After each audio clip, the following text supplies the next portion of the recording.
Alexander the Great, a name that echoes through the annals of history, a name whispered with awe and fear. His very presence commanded respect and instilled a sense of dread in the hearts of many. He was a king of boundless ambition, a young ruler with dreams that stretched beyond the horizon, always seeking new lands to conquer and new challenges to overcome. From the shores of Greece, he led his armies across continents. He conquered Persia, a feat that many thought impossible. He toppled empires with a combination of brilliant strategy and sheer force. His name became legend, a symbol of unparalleled military prowess and unyielding determination. But India, with its ancient wisdom and fierce warriors, presented a new challenge, a dangerous mystery that beckoned him. The land was vast, its people resilient, and its culture rich with history and tradition. Imagine the young king standing on a hill, gazing eastwards, his mind filled with thoughts of glory and conquest, his heart beating with the thrill of the unknown. His eyes are filled with a thirst for conquest, a burning desire to etch his name into the fabric of history, to be remembered as the greatest conqueror the world had ever seen. Beyond the Indus River lay a land shrouded in mystery, a land of immense wealth and formidable warriors. The stories of its grandeur and the might of its armies reached his ears, fueling his ambition even further. What awaited him in this land of elephants and rajas? Would he be able to conquer this new frontier, or would he meet his match in the fierce resistance of its people? Would he find glory or ruin? The stakes were high and the outcome uncertain. Each step forward was a step into the unknown, a gamble with fate. Let us journey back in time to 326 BC, a pivotal year in history when Alexander's ambition led him to the edge of the known world. Let's follow Alexander's footsteps as he ventures into the heart of ancient India. Witness the challenges he faced, the battles he fought, and the legacy he left behind. A journey of ambition, courage, and the relentless pursuit of greatness. Crossing the Indus River, Alexander the Great and his formidable army embarked on a journey that would forever change the course of history. The mighty river, with its vast expanse and powerful currents, was just the beginning of the challenges they would face. As Alexander stepped onto Indian soil, he entered a world unlike any he had seen before. The landscape was a tapestry of vibrant colors, exotic flora and fauna, and the air was filled with the sounds of unfamiliar birds and animals. It was a land of mystery and wonder, a stark contrast to the terrains he had previously conquered. He encountered a patchwork of kingdoms, each with its own ruler, culture, and traditions. These kingdoms were as diverse as the land itself, each boasting its own unique strengths and weaknesses. The political landscape was a complex web of alliances and rivalries, making Alexander's mission even more challenging. Some kings welcomed him with open arms, eager to secure an alliance with the mighty conqueror. They saw in Alexander an opportunity to strengthen their own positions and gain an edge over their rivals. These rulers were pragmatic, recognizing the benefits of aligning with such a powerful force. They showered him with gifts of gold, elephants, and exotic animals, hoping to win his favor and secure his support.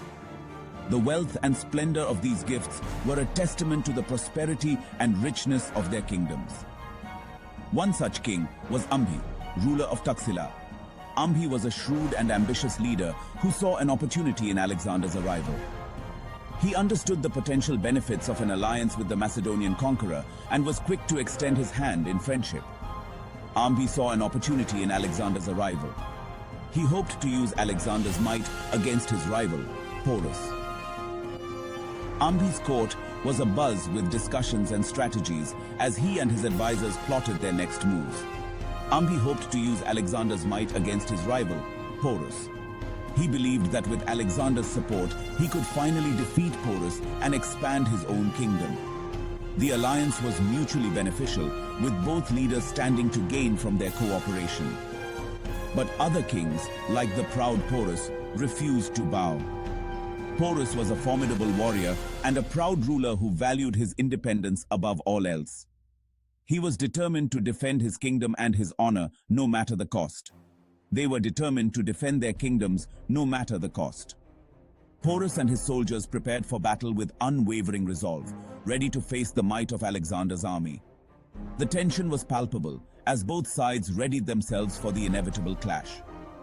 This defiance set the stage for a clash of titans. The battlefield was a scene of chaos and carnage, with the two armies locked in a fierce struggle for supremacy. The outcome of this epic confrontation would shape the future of the region and leave a lasting legacy in the annals of history. The Battle of the Hydaspes River was a spectacle unlike any other. Imagine the scene. The clash of cultures, the meeting of two great civilizations, each with its own unique strategies and strengths, converging on the banks of this mighty river. The year is 326 BC. The air crackles with tension. The sun rises over the horizon, casting long shadows over the battlefield. The river flows steadily, a silent witness to the impending chaos. On one side, Alexander's Greek and Macedonian troops, disciplined and battle-hardened.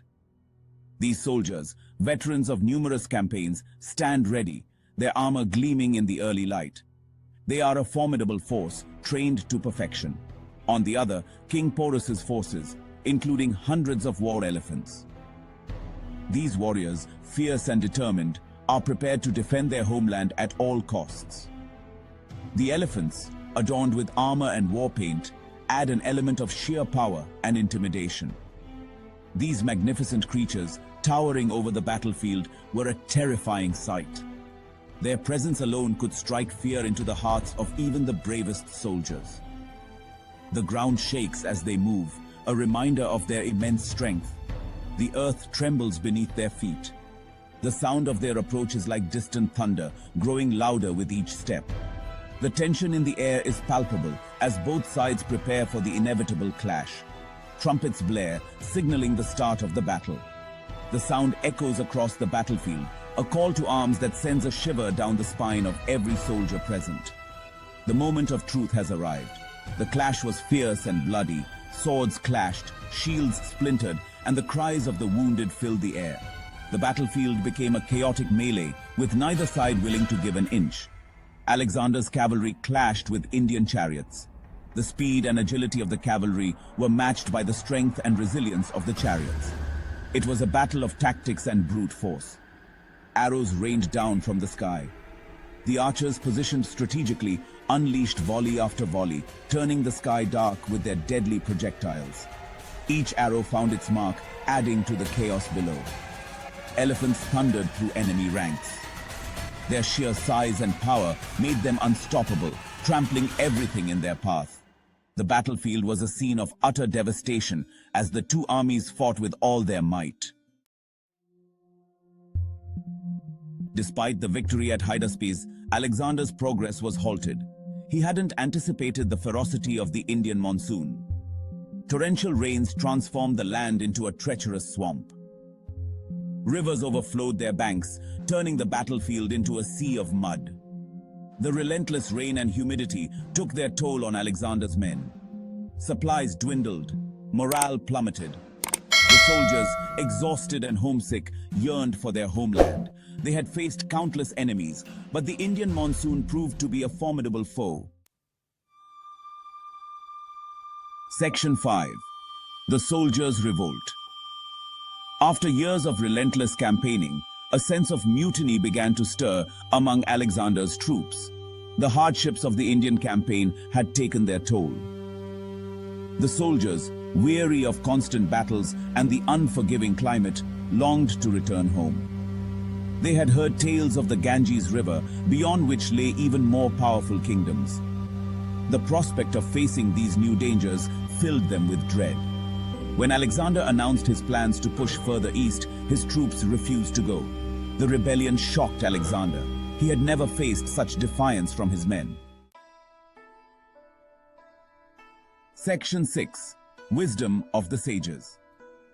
Despite the setbacks, Alexander's journey through India was not just about conquest. He was fascinated by India's ancient philosophy. He sought out encounters with Indian sages, hoping to unravel the mysteries of life and death. He met with gymnosophists, naked philosophers known for their ascetic practices. He listened intently as they shared their wisdom. They discussed the nature of the soul, the illusion of the material world, and the path to enlightenment. These encounters left a deep impression on Alexander. Section 7. A Legacy Unfulfilled. Faced with the resolute stance of his troops and the vastness of the land still unconquered, Alexander made a momentous decision. He would turn back. His dreams of conquering all of India would remain unfulfilled. In 325 BC, Alexander and his army began their long journey back west. They carried with them not just tales of battles won and lost, but also the profound wisdom they had encountered in India. They left behind a legacy that would forever link the cultures of Greece and India. Section 8. The journey continues. Alexander's journey through India was a tale of ambition, courage, and the enduring power of human curiosity. What if his troops hadn't rebelled? Could he have conquered the entire subcontinent? What other mysteries of ancient India might he have uncovered? Subscribe now to our channel and delve deeper into the annals of history with us. Join us as we uncover more captivating stories from the past, exploring the mysteries and marvels that have shaped our world.